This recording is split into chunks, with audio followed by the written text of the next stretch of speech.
Berdasarkan survei Kanigoro Network, untuk calon wali kota dan wakil wali kota Palembang pada tanggal 10 hingga 20 September 2024, Fitriyanti dan Nandriani unggul dari pasangan calon lain dengan angka 31,2%. Yang cukup menarik, ini yang nanti akan menjadi per bulan Juli elektabilitas.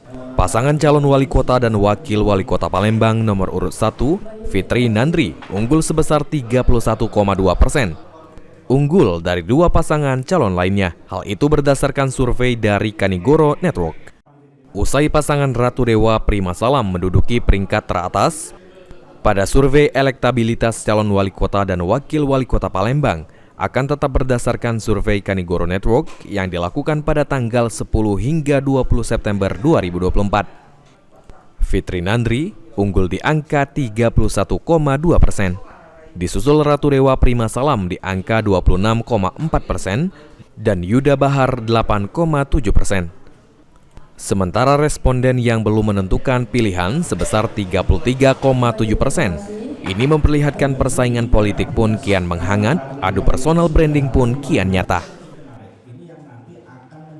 Menurut Joko Kanigoro selaku pendiri Kanigoro Network, faktor unggulnya Fitriyanti Nandriani karena figur Fitriyanti, seorang perempuan yang sempat membangun branding dengan jiwa sosial dan memiliki pengalaman yang cukup dalam memimpin kota Palembang.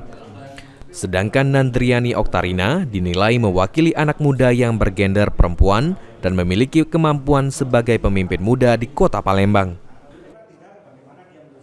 Faktor Fitri ini karena pernah menjadi wakil wali kota 2 kali dianggap punya pengalaman. Meskipun di situ ada Ratu Dewa. Nah, salah satu faktor pengalaman ini juga mempengaruhi sebetulnya. Nah, tetapi lebih banyak lagi karena mungkin masyarakat akan lebih melihat bahwa penampilan mereka justru ini yang kandidat perempuan ini agak berbeda karena dia mengambil. Ditambahkan Joko, dari ketiga pasangan calon masih hangat berpeluang besar untuk menarik simpati masyarakat dengan tidak menyia-nyiakan kesempatan untuk segera menyampaikan visi misi sebagai calon wali kota dan wakil wali kota Palembang. Ilham Wahyudi, PAL TV.